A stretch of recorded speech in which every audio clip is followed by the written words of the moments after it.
na verdade, porque é bem pouquinho que falta de conteúdo, mas caso eu falte alguma coisinha, aí vocês podem sair para a próxima aula que eu deixo gravando, aí vocês assistem o final em outra, né, em outro horário. Me desculpa mesmo. Ah, muito bem. Então, sem mais delongas, né, a gente estava conversando sobre extinção e tudo mais, né, maneiras de, né, que a gente está perdendo a nossa biodiversidade, e nós paramos nesse slide aqui, né. Devo ter falado para vocês sobre a ecobarreira lá que né, um tiozinho fez, e, e a gente parou nesse. Só alguém só me dá um ok, vocês estão me ouvindo certinho no chat aí. Bom dia, acho que estão ouvindo, né, pela Vitória comentou aqui. Foi mal Tá tudo mesmo. ok. Aí, beleza. Valeu. Muito bem, então para a gente finalizar esse último tema, né, a gente vai falar sobre... Ai, que caceta, eu tô perdidaço aqui, peraí. Desmatamento, poluição, já foi. Os lagartos, aqui, paramos nesse. Falei sobre a ecobarreira de vocês deram uma olhada ou não no Google e tudo mais, do Rio Atuba ali, né, que ele sempre aparece. Me falaram que esse cara que fez a ecobarreira, ele para tentar tirar esses resíduos, né, superficiais das águas, ele tá numa propaganda também, alguma coisa assim, que passa no intervalo da Globo. A gente fala agora sobre mudanças climáticas, né? A gente fala bastante sobre aquecimento global, né? Perda de habitat e tudo mais. Para quem assiste TV Cultura, né? Ontem teve uma... Que é tipo o Fantástico deles lá, eles fizeram um trabalho bem legal sobre... Bem legal entre aspas, né? Porque eu fico meio apavorado quando vejo essas coisas. Sobre mudanças climáticas e tudo mais, e aí eles comentaram sobre algumas coisas que a gente vai ver hoje também, né? Não há como negar, né, as pessoas né, que dizem que o aquecimento global é uma farsa, aquela coisa, não há como negar, pelo menos em relação a algumas coisas que são visuais, né, não tem como mudar disso. Né? Essa é uma imagem de satélite, né, que mostra, né, a cobertura de gelo, né, que nós tínhamos na década de 80, né, não sei precisar que ano de 80, mas, né, 80, vamos colocar aí, cerca de 40 anos, né, 4 décadas não é tanta coisa assim. E aqui já em 2007, né? Então é perceptível, né? Então, por mais que a gente não acredite, a gente acha que é natural a coisa, né? É muito rápido essa aceleração, né? Então, quando a gente tem essas eras do gelo e era de superaquecimento da Terra, eles levam milhões de anos, né? É um crescimento muito gradual, muito latente, bem devagarinho. E o que a gente está fazendo aqui não deu nem 40 anos, né? Que deu menos, né? De 80 para 2007, deu 30 anos. É absurdo, né? Há alguns caras que são um pouco mais chiitas, assim, uma galera um pouco mais apavorada, que diz que nossa geração, né, nós aqui, vamos ser os últimos a ver gelo, né? E isso é bastante apavorante, né? Pensa que os filhos de vocês não vai ver gelo mais, então é meio insano pensar dessa forma, né? E aí, principalmente em relação ao derretimento das calotas polares, a gente vai ter o principal problema, né, é a elevação do nível do mar, e aí a gente vai perceber isso, né, em cidades litorâneas, primeiramente. Se vocês forem ver alguns outros lugares, já tem um problema bem grave em relação a isso, tipo Veneza, né, eles têm tipo umas comportas, né, compota de salada. Eles têm umas comportas que já segura bastante, né, a água para invadir a cidade e tudo mais, e isso aí é investido muita grana, né? Falei sobre Miami na aula anterior, e então isso é bem apavorante. Tem um documentário que eu sempre quero passar para vocês, mas já faz tipo uns 200 anos que eu não consigo passar, que é o Before the Flood. É um documentário que o Leonardo DiCaprio faz, e ele vai para várias partes do mundo para ver a situação. E aí ele vai numa das ilhas ali do Círculo do Fogo, ali do Pacífico, e ele vê, tipo, ele mostra isso, né? Tipo, as casas, né, que eram, né, tipo, de frente para o mar, e hoje, tipo, totalmente engolidas pelo mar, né? Você tem só os pedaços da parede que você consegue enxergar alguma coisa. E aí ele conversa lá, sei lá, com o presidente lá, sei lá quem é da ilha, dele explicando que eles fazendo parcerias com outros países porque não vai dar para continuar na ilha. Então, um troço meio macabro, né, de for ver, assim, né, bem triste de ver, né. As nossas, né, relação com a extinção, né, os prognósticos mostram que a gente está num processo muito rápido, né, e de forma massiva, né? Então, muitas espécies perdendo de uma forma muito rápida. Hoje mesmo, né, antes de dar aula, né, que eu estava bem tranquilo, eu estava dando uma olhada, acho que no Facebook, passou na minha timeline lá que três ou duas ararinhas azuis, né, que eram consideradas extintas, foram se reproduzindo. Agora que, peraí, agora que eu consegui entrar com o meu notebook, eu vi que meus slides não estão mudando para vocês, né? Pera aí. Por que vocês não me avisaram? Vocês não viram essas fotos aqui? Acho que. Ah, a Nathalie comentou. É que eu tava só com uma tela e não tava vendo se estavam falando. Desculpa, Nathalie. Vamos voltar. Vejo tudo errado hoje, né? Então, peraí. Ah,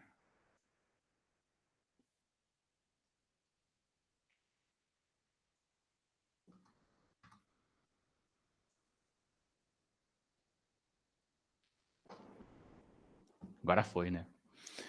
Deixa eu aproveitar que agora eu tô com um pouco mais equipamentos ligados aqui. E mudar minha fala. Vocês me ouvem? Agora eu consigo ler vocês e ver tudo. Estão me ouvindo, né? Então aqui são a nossa cobertura de gelo, né? Que nós tínhamos na década de 80. Beleza, obrigado. Tô com frio. Na década de 80, e aí mais ou menos, né, 3 décadas depois, né, que eu comentei com vocês, que seria mais ou menos essa visão que nós temos, né? Então aqui é extremamente perceptível, né, essa mudança e a questão de gelo. E vem todas as coisas que eu estava falando para vocês sem vocês terem visto a imagem. Desculpa, tudo errado hoje. Então aqui que nós temos, né, eu comecei a falar para vocês sobre, né, nosso processo longo, grande de destruição de coisas. Então nosso prognóstico é esse.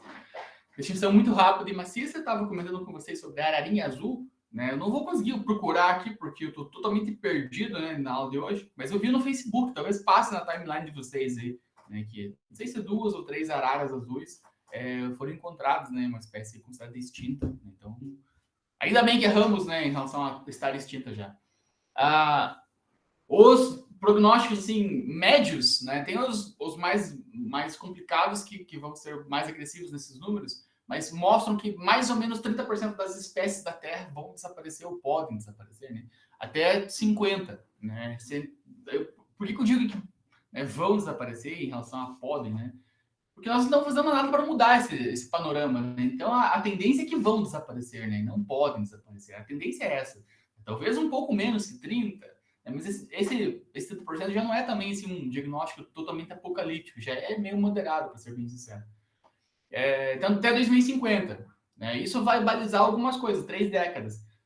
Se vocês acompanharam esse tempo, algum tempo atrás, a gente teve né, a volta dos Estados Unidos ao protocolo de Acordo de Paris, acho que Paris, né?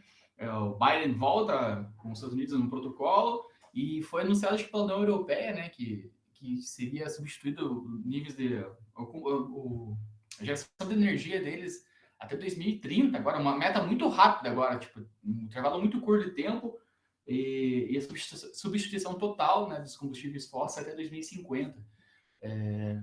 É muito ousado falar nesses dados, né? Eu acho que é possível, mas é muito ousado falar isso porque há uma desigualdade muito grande nessa aquisição de tecnologias, né? Então, a gente vê a vacina mesmo, né? Então, não é tão simples assim para que toda a Europa, a gente fala Europa, parece que todo mundo é super rico, né? A Grécia está, né, até hoje, né, quebrada. Então, tem esses problemas. Não sei dizer se vai dar certo ou não, mas a tendência é que a gente vai perder. Se não chegar aos 100%, pelo menos os 10% a gente vai perder. E aí, aqueles primeiros slides que a gente viu lá do Dodô, lá do Lobo, a gente vai ter mais slides para pôr ali, né, de espécies que a gente, né, vivencia. As mudanças climáticas é uma realidade ainda que vocês vão ter uma galera que vai dizer que não. Essa semana mesmo, né, o Canadá, se não me engano, registrou 40 graus, né, de temperatura, que é um número absurdo, um número, né, que é inaceitável, né, para onde o Canadá está localizado geograficamente. E aí a questão dos ursos polares, nesse slide não vai ter, mas no próximo slide a gente vai trabalhar sobre geodiversidade, vai ter um slide de um urso polar, assim, praticamente numa pedra de gelo só, assim, ele não tem mais onde ficar, assim, todo magro, todo esquelético, assim. Então os ursos polares são a bola da vez para essa extinção de animais grandes, assim, né, de animais que a gente está muito habituado a ver. A tendência é que eles desapareçam, né, pela falta de habitat para eles mesmos, né? Então eles não vão ter mais onde ficar. Se vocês também derem, né, um YouTube, eles vão achar assim, os ursos lá umas camadas de gelo super finas, assim, que eles mal conseguem parar em pé. E aí eles caem na água. Eles precisam do gelo para eles conseguirem caçar, né? Para eles conseguirem se alimentar. Então eles estão morrendo. Os ursos vão desaparecer, assim. Serão os nossos próximos mamutes aí. Né? Os ursos vão coçar, com certeza. De tão maluco que está essa questão dos ursos polares, que já foi identificado em algumas ilhas, eles estão se alimentando de grama. Né? O urso não come grama, né? Só que eles não têm o que comer. Então eles estão tentando tentando sobreviver comendo grama, né? Mudando seu hábito alimentar para se adaptar, né? Meio bizarro, né? Até mesmo comentou que tem uma série no Disney Plus que mostra isso. Eu não tenho Disney Plus, também, eu não sei o que é, né? Fala das vidas dos animais. Em relação a essa, né, perda de habitats e isso, né, com consequente, daí o urso mostra, né? É meio bizarro, assim, essa imagem que eu tenho do urso, que eu vou mostrar para vocês no próximo módulo, tipo, me dói, assim, toda vez que eu olho, assim, tipo, porque assim, você pensa no urso, né, gordão, assim, né, super forte, e aí você vê, tipo, vê um urso, tipo, um cachorro vira-lata de rua, assim, né, com as costelas aparecendo, assim, me dá ruim de ver aquilo. Então, esse é nosso prognóstico nada positivo aí. Qual que foi a nossa relação, então, né? Já retomando assim para o encaminhamento final. A primeira fase nós tínhamos um pouco de medo em relação à natureza e bastante preocupação em relação a ela. Né? Essa fase, vamos voltar lá no período paleolítico lá, né? Então a gente se abrigava em cavernas, se reunia um monte de gente para se proteger da natureza. Tínhamos medo, né? Então se a gente está numa caverna dormindo dentro do leão, acabou com todo mundo. Então a gente tinha esse medo, né? Essa preocupação com o desconhecido, né? Aqui nessa fase que vai começar a nascer um monte de lenda, um monte de mito, né? Que tem o Deus disso, o Deus daquilo, né? Porque eu fiz algo que desagradou Deus e por isso que não chove, enfim. Essa é a fase do desconhecido, né? A fase 2 tem uma adaptação controlada, né, do meio. A gente começa a adaptar, né, para o nosso benefício e para a nossa comunidade. Também tem um meme, uma figurinha assim que volte e meia, né, aparece na minha timeline, que tem tipo assim, como se fosse um desenho simbolizando o globo como um todo, e ele todo verdinho, isso aqui. E aí, tipo, no meio desse verdinho, assim, um círculo bem pequenininho, né, e aí, tipo um texto dizendo assim, tipo, essa aqui é a cerca, ela serve para nos proteger dos animais, isso aqui e tal. Daí isso, com o passar do tempo, assim, essa cerca vai aumentando, a ponto que a cerca fica num círculo bem pequenininho de verde, né? Daí a figurinha diz, né, que esse aqui é o zoológico, né? Nós permitimos que a natureza se desenvolva nesse espaço, né? Então é uma mudança completa, assim, né? Uma ruptura total, né, da relação entre um e outro. A terceira fase é a fase de agressão e a chamada conquista total, aí, né, que é a nossa fase atual, né, que ela começa aí a partir de 70, né, 76, tem uma ruptura maior aí, mas principalmente em relação assim, é meio foda falar isso, mas principalmente em relação à mineração, né?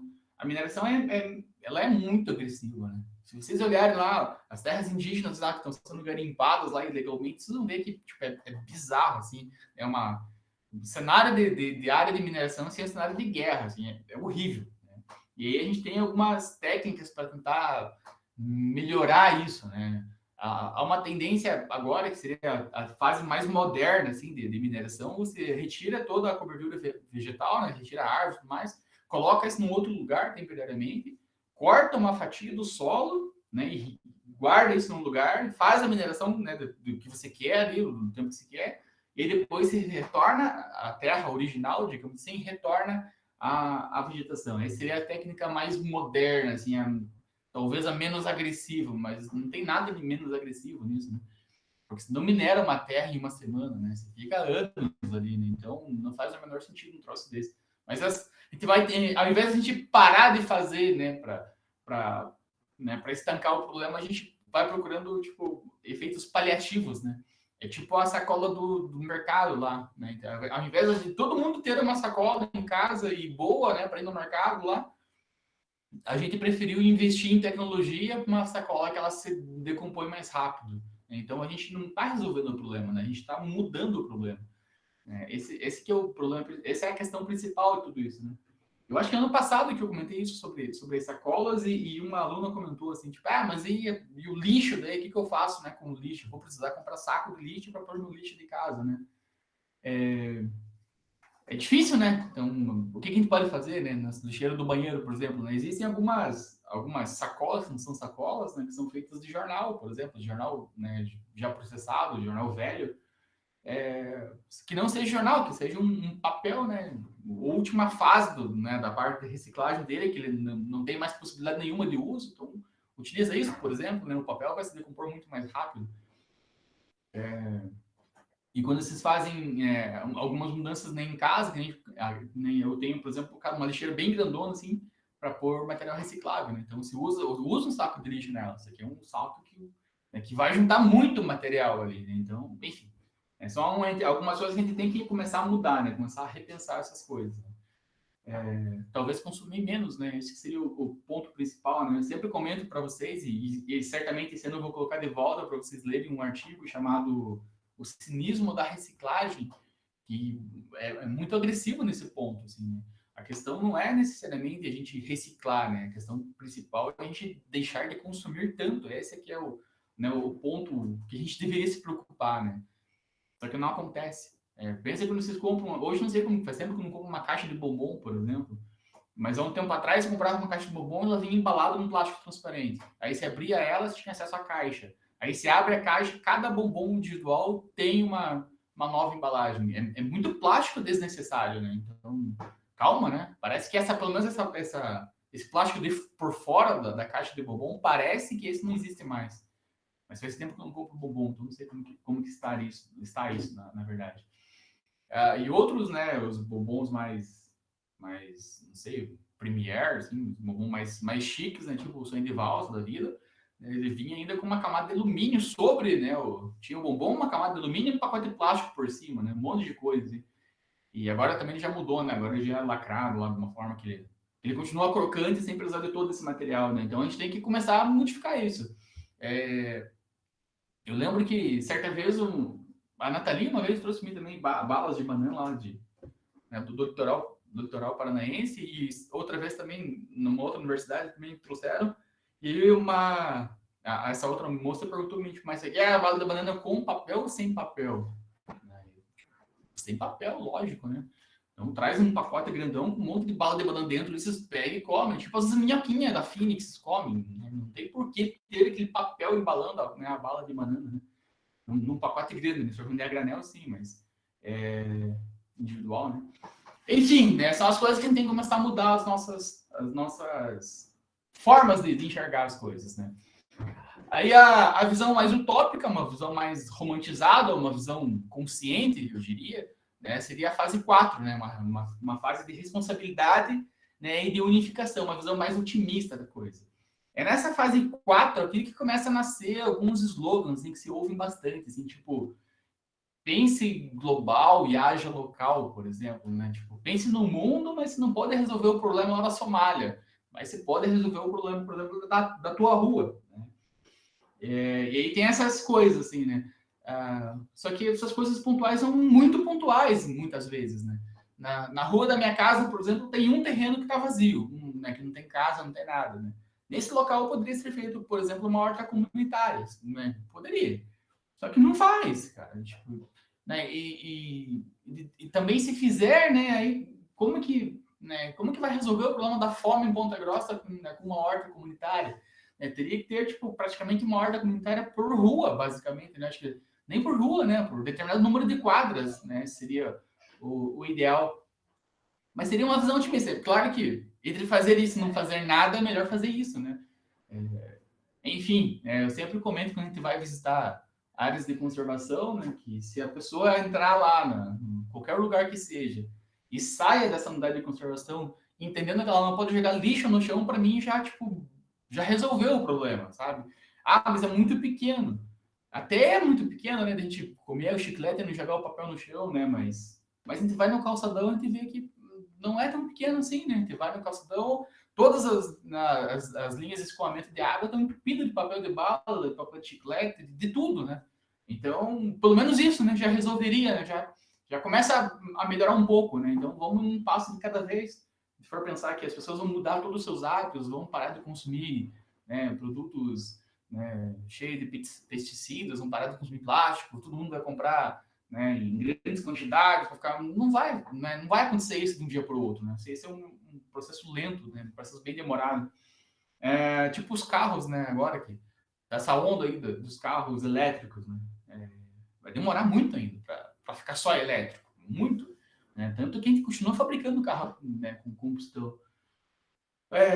Mas seria, né, algumas propostas, né? Fato é que ou a gente entra nessa fase 4 por bem, por consciência, por estarmos cientes dos problemas que a gente tá enfrentando já, ou a gente vai entrar na lista de extinção também, né?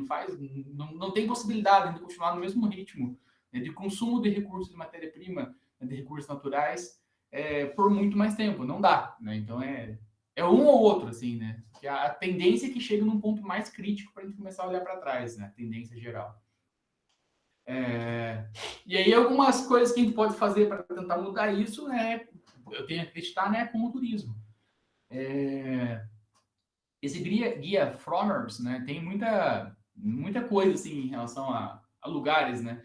E hoje a gente não usa muito guias, né, principalmente os impressos, né? Mas há um tempo atrás os guias eram muito importantes, né? Se forem procurar assim nas publicações anteriores, né, de turismo, vocês vão ver que principalmente o guia 4 rodas, assim, ele é um guia assim que era muito utilizado para fazer muita coisa, né? Então, antes de estar nessa era digital aí, estar no guia 4 rodas era estar no mundo, né? Hoje a gente fala muito disso, né? Tipo, tem a empresa lá, mas a empresa não tem site, então ela tá fora do mundo. É mais ou menos o mesmo processo, assim. Só que agora os guias eles já não têm mais essa conotação tão grande assim, né? Ainda que alguns, né, ainda se mantenham, né? Tipo da gastronomia, né? Que é o guia Michelin, salvo engano. Então, o restaurante tem lá tantas estrelas no guia Michelin, então o chefe é conceituado, o lugar é bom. E dentro desses guias tem esse Fromers, não sei se tem ainda, né? Mas deve ter, né? Que está colocando para nós com 500 lugares para a gente, né, ver, né, conhecer, antes que eles desapareçam. Eu não vou ler, logicamente, né? Todos eles, mas para nós aqui nós temos, né, alguns lugares, né? Então tem aqui a Floresta Amazônica, né? O Paraíso Perdido, né? O Pantanal. O Pantanal talvez seja um dos mais próximos, assim, de ter esse problema. O Parque de Anavilhanas, lá no Pará, que é uma estação ecológica daí, né? De Anavilhanas, salvo engano, Anavilhanas também é um parque nacional, uma floresta nacional. Acho que é uma floresta nacional, Anavilhanas. E aí a reserva Mamirauá. Então são alguns dos lugares, então a gente já está aparecendo, né? E vejo que são coisas assim que, assim, no geral, parece que não tem tanto problema, né? Parece que o Pantanal sempre vai estar lá, mas o regime de chuvas do Pantanal já mudou bastante, né? Bastante mesmo. A Floresta Amazônica, qualquer Google que vocês dão, vocês veem, né, que a cada, sei lá, 10 segundos um campo de futebol foi pro saco. Então meio bizarro falar isso, né? A Navilhanos tem o manati aí, né? O manati, eu acho, não tenho certeza, mas eu acho que é tipo peixe-boi ou algo muito parecido isso. O manati, ou o miniti, eu tô pensando no miniti, no bicho lá dos Estados Unidos.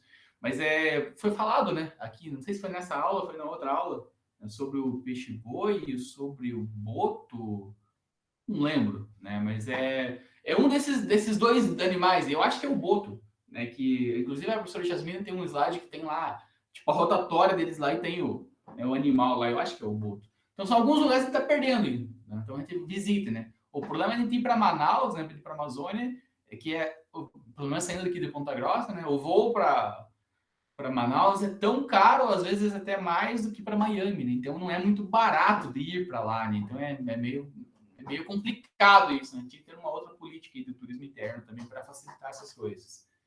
Mas visitem, né? Estamos perdendo. Pantanal está bem perto de nós, né? Pantanal é fácil de ir. Tá bem de carro, inclusive. Daí que fica a dúvida, né? O que a gente pode fazer em relação a tudo isso, né? Dentro dessa perspectiva de desenvolvimento sustentável, de continuar utilizando os recursos, mas sem que eles se esgotem, né? Para mim, o turismo não digo nem válvula de escape, eu diria assim que o turismo é a única estratégia possível, assim, porque nós não temos outras formas, né? Porque a mineração vai lá e vai destruir tudo, né? A caça, a mesma coisa. A exploração de madeira, então, enfim, eu não consigo ver outras atividades, né, que façam questão de que as coisas estejam como elas estão, do que o turismo, né? Então a gente vai lá, a gente observa, daí vem aqueles mantras, né, bonitinho lá, que deixa apenas pegadas, leve somente lembranças, essas coisas assim, né, tipo, que é a base do turismo, né? Enquanto a gente vai lá para o Parque Nacional do Iguaçu, a gente não volta com um coati dentro da mochila, né? A gente não faz essas coisas. E aí o turismo tem esse potencial gigante, né? Talvez o único, não sei se tem outra solução, né? Então é uma coisa que a gente tem que pensar. Eu acredito, né, fielmente que a nossa solução para essas coisas é como sempre implantar o turismo nesses lugares. O problema principal, né, que eu vejo é que muitos dos lugares que são utilizados pelo turismo hoje, né, que são bonitos, são legais, tipo o Parque Barigui, por exemplo, o turismo vem depois de que tipo, tudo já foi tipo cagado, assim, né? Vamos pegar o Parque do Larias aqui em Ponta Grossa, né? Para quem conhecia aquela área ali antes de ser o Parque do Larias, tipo, aquilo era horrível, né? Aquilo era um monte de esgoto, né? Um pouquinho de curso d'água, era um lugar muito feio. E agora tem o turismo ali, então, tipo, é muito difícil ter um espaço em que, tipo, ó, aqui tá legal, tá bonito, o turismo venha. Geralmente é o contrário que acontece, né? Então, tem áreas ali que é exploração de barro, por exemplo, né? Irati tem muito disso, né? O famoso parque aquático de Irati, que não é um parque aquático, né? É só um parque que tem água. Era uma área em que eles, né, como é que é o nome daquilo? Que faz telha, faz tijolo, as cerâmicas. As cerâmicas utilizavam aquela área para retirar barro para fazer, né, o tijolo, para fazer a telha e tudo mais. E aí fica aquele buraco, fica aquele lugar que ninguém quer mais nada, e chama a gente lá e resolver. Né? Geralmente a gente vai lá e resolve, né? A gente consegue dar conta disso. Só que chega uma hora que cansa, né? Da gente só ficar resolvendo o pepino dos outros, né? Então, vamos, ao invés de a gente, né, extinguir todos os bichos e chamarem nós para construirmos lá um museu lá super interativo, onde que vai ter o som dos animais e tal, não deixa desaparecer os bichos, né? Deixa a gente ver eles, né, em vida, né? Deixa a gente pensar em outras formas, né? E isso talvez seja uma solução. Se vocês olharem para a África, né, vocês vão ver que o safari e tudo mais, isso aqui, né, e eles têm um problema muito grande em relação a isso também, né? Porque nem todo mundo que vai para a África lá para ver os bichinhos lá e tudo mais, vão lá só para observar, né? Você tem que ter um público muito grande que vai lá para caça mesmo. Teve uma sensibilização muito grande em relação ao mundo há um tempo atrás, sei lá, uns 5 anos atrás, né, sobre um leão lá que era super dócil. O leão era símbolo lá da reserva ecológica dele. E o cara foi lá para matar esse leão, né? Especificamente, ele queria esse, né? Tipo um troféu, né, mesmo. Então é foda, assim, sabe? O processo como um todo. Mas, né, a gente tem que começar a agir de alguma forma, né? Fazer alguma coisa, né? Então, leis mais duras, né? Tentar inibir isso de alguma forma, né? Eu não sei se é verdade ou não, até vou parar de gravar isso. Mas aqui na nossa região, a gente tem um lugar chamado Safaris Farm, né? Que é indo para Tipagi,